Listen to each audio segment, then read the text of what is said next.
Сәлеметсіздер ме? Бүгінгі сабақтың тақырыбы Қазақстанның климаттық ресурстары, яғни бүгінгі сабақта біз не істейміз? Климат адам өміріне жан-жақты әсерін тигізеді, иә. Мысалы, ол адамның тамақтану мәзіріне де байланысты болуы мүмкін климат.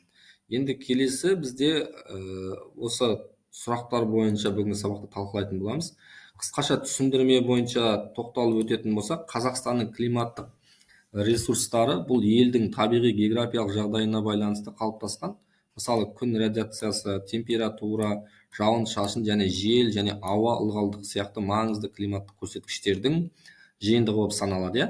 Қазақстан климаты негізінен континенттік, жаздары ыстық әрі құрғақ, қысы суық және ұзақ, күн энергиясының мол болуы мен желдің жоғары жылдамдығы. Елдің оңтүстік және батыс аймақтарында күн және жел энергиясын дамытуға мүмкіндік береді. Сонымен қатар климаттық ресурстар ауыл шаруашылығына, мал өсіруге және туризмге үлкен әсерін тигізеді. Неге десек, климаттың белдеулер біздің ауыл шаруашылығымыз, мал өсіруге және туризмге әсер ететіні, оның ыстық болып кетуі, немесе шөлейттенуі, немесе қар жауып кетуіне байланысты әсерін тигізіп отырады. Сонымен қатар Қазақстанның климаттық ресурстары дегенімізді қалай түсінеміз?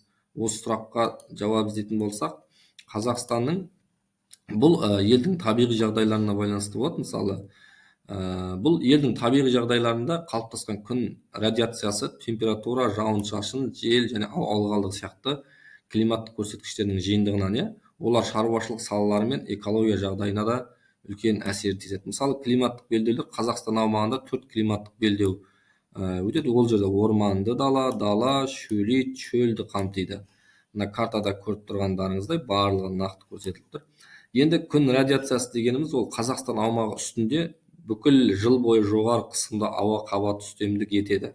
Ал оған көршілес аймақтарда солтүстік, батыс және оңтүстік төмен қысымда қабаттарға тән келеді. Жалпы республика аумағының көпшілігі бізде антициклондық ауа райы басым болып тұрады. Суреттегі міне көріп тұрғандарыңыздай. Келесі бізде неге келетін болсақ, Қазақстанда күн радиациясының ең жоғарғы мөлшері қай аймақтарда байқалады? Сол сұраққа жауап іздейтін болсақ, бізде күн радиациясының ең жоғары деңгейі оңтүстік Қазақстан, Қызылорда, Маңғыстау және Жамбыл облыстарында кездеседі, байқалады. Бұл өңірлерде жылына 2800-3000 сағатқа дейін күн шуақ түседі. Және сондықтан күн радиациясы пайдалану мүмкіндігі зор болады. Бұл күн энергиясын алуға да мүмкіндігі зор септігін тигізеді.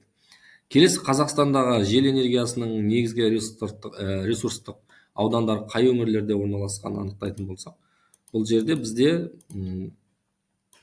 ең қолайлы және энергиялы ресурстары жоғары, мысалы Жоңғар қақпасы, Шілік дәлізі және Каспий маңының аймақтарында кездеседі. Бұл жерлерде желдің орташа жылдамдығы 6-8 мм соғады және жел электр станцияларын салуға өте тиімді. Бұл жерлерге салсаң, бізге электр энергиясын алып тұрамыз. Енді Қазақстанның климаттық ресурстары ауыл шаруашылығына қалай әсер етеді дегенге тоқталатын болсақ, бұл жерде климаттық ресурстар ауыл шаруашылығы өнімдерінің түрі мен сапасын анықтайды. Мысалы, оңтүстіктегі жылу мен күннің молдылығы мақта, жүзім, бақша дақылдарын өсіруге қолайлы, ал солтүстігінде жауын-шашын көбірек болуына байланысты бидай мен арпа өсіруге өте ыңғайлы болып тұрады. Оңтүстікте ыстық болғаннан кейін сол дақылдарға байланысты өсіруіне. Келесі, бізде осы төмендегі сұрақтардың барлығына нақты бүгінгі сабақта талдап, қорытындылап шығатын боламыз.